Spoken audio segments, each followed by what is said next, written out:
I'm Vanda Pókecz, and this is SEO in 2023, Additional Insights.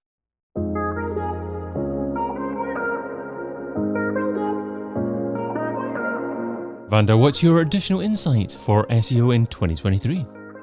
Hi, David. My additional insight or tip for today is to focus on the users and their needs, but solve problems worth solving.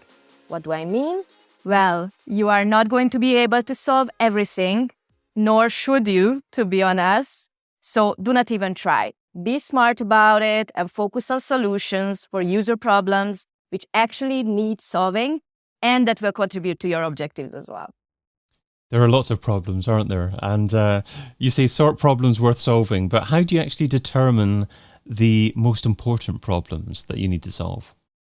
Well, there's a number of ways, of course, but first you need to make sure that you actually identify the problems or user needs. Problems also have such a negative connotation, right? But it's not always a problem. It might be something that helps your users gain something. In my opinion, you can, for example, follow a product discovery approach. Now, I like to talk a lot about product discovery because a while back my team moved to the product and engineering department as opposed to sitting in marketing, but it doesn't really matter where you sit. The main idea is that you should talk to users or at least interact with users. You can maybe do that by deep interviews, but that's the trickiest part. You can also use surveys. You can talk to, for example, your customer service representatives, who are customer facing and can understand the needs and problems that your users face. But you can also look at data, or you can carry out a competitor research, to kind of add additional insights for you. The first start in identifying the problems worth solving is to even identify those problems or user needs. Then you need to define them. And then an important part is that you will also need to validate those. Are they worth solving? Not everything is worth solving. Maybe it's because, your users just ask for something, but they don't truly want it. But it can also be not worth solving because it will actually not contribute to your company's goals, basically. Is that how you validate it? Do you actually determine if it is important to your company bottom line?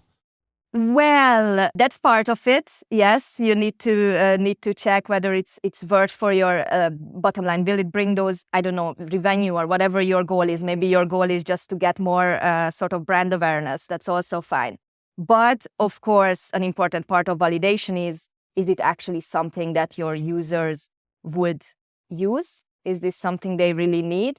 Because they can ask for anything, but if they kind of don't put, we can say if they don't put their money to where their, mouth is, then it's maybe not worth solving. Of course, it doesn't actually need to be physically money, but at least some deep interviews where they truly explain to you why it's important for them. So I loved your 5 different ways of carrying out research that you mentioned, and you've already mentioned deep interviews twice. So what makes an interview deep? And what are you trying to find out? What kind of questions do you need to ask? And is this for your customers? Well, first of all, it's important that you don't kind of ask closed-end questions. You should have a starting point for yourself, of course, a direction, so to say, but then you actually want to find out ask open-end questions, basically, for a start. And then you can lead them a little bit, but make sure you don't ask them leading questions, for sure. I'm actually reading a book currently from Porna, High Impact Content Marketing, and she has a lot of excellent insights about how to formulate user interviews, for example, and how to carry out sort of user needs analysis.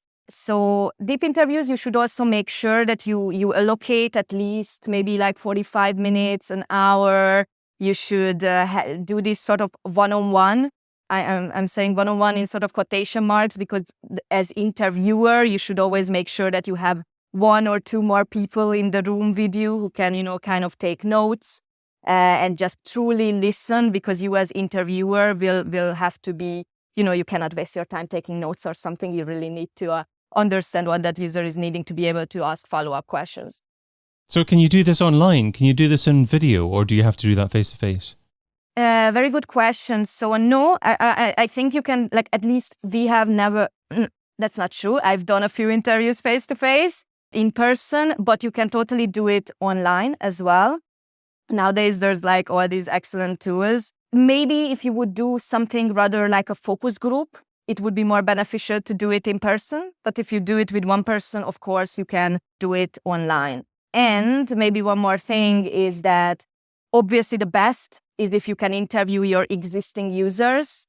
But I have carried out interviews before where we sourced interviewees through an online platform, and that's still better than not interacting with your users at all.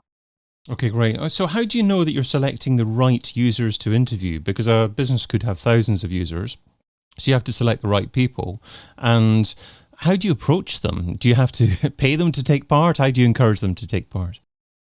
Yes, well, for the first part of your question, it's obviously very beneficial. You should always have sort of personas. So you should make sure that, or sort of segments in your audience, right?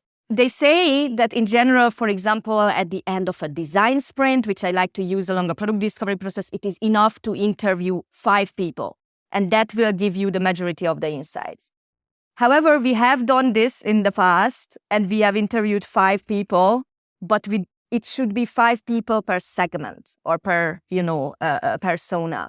So for a start, definitely, pick the right segment that you want to target. And what about conversations with customer service reps? How are they different? What kind of conversations are you having with them?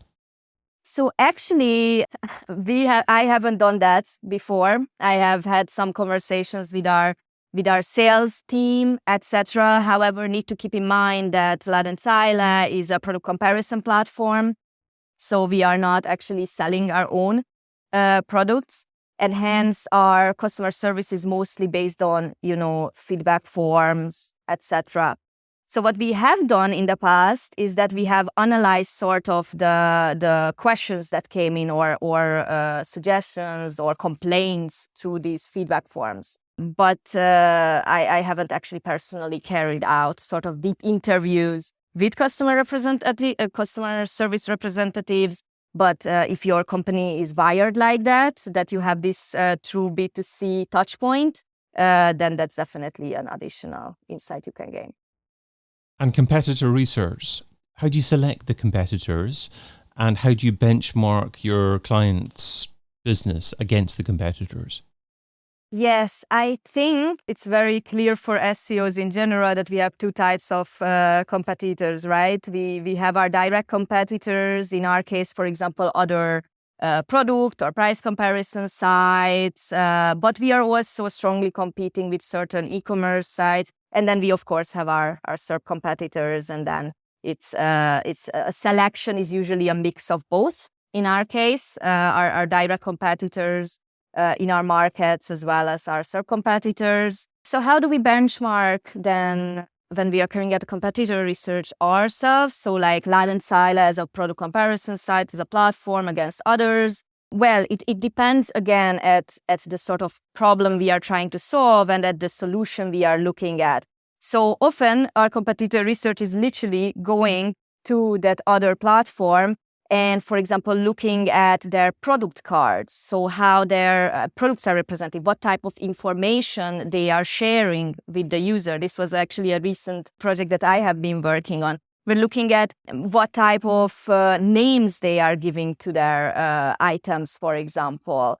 Is it keyword rich, for example, or is it mostly the images that they are focusing on? We are also looking at, of course, how they represent themselves in the SERP. For example, currently we are planning to test some meta title adjustments, etc. In that case, it's also beneficial to go to your competitors, but then experiment a little bit.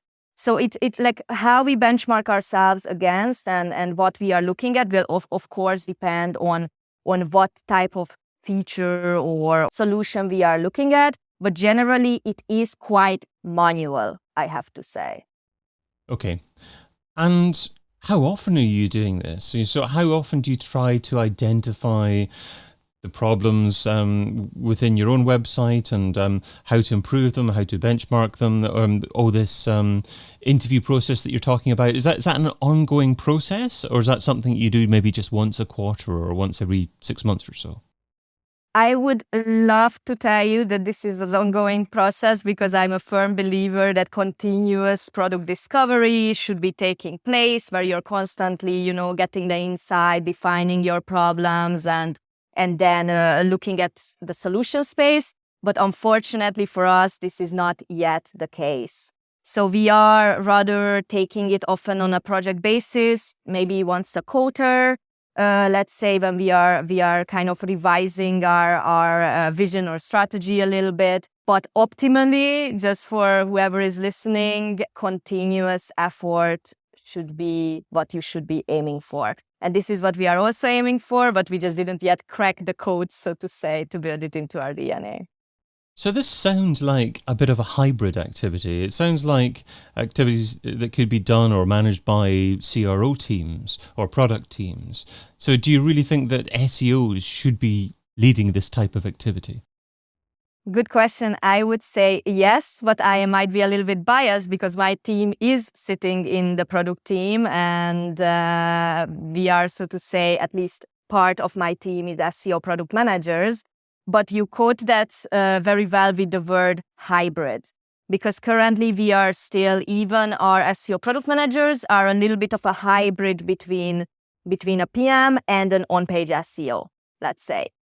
Optimally, you would have one or two, depending on the size of your team, SEO product manager who would only focus on this type of process of product discovery. They would talk to users. They might work together with a UX team, for example, a UX researcher.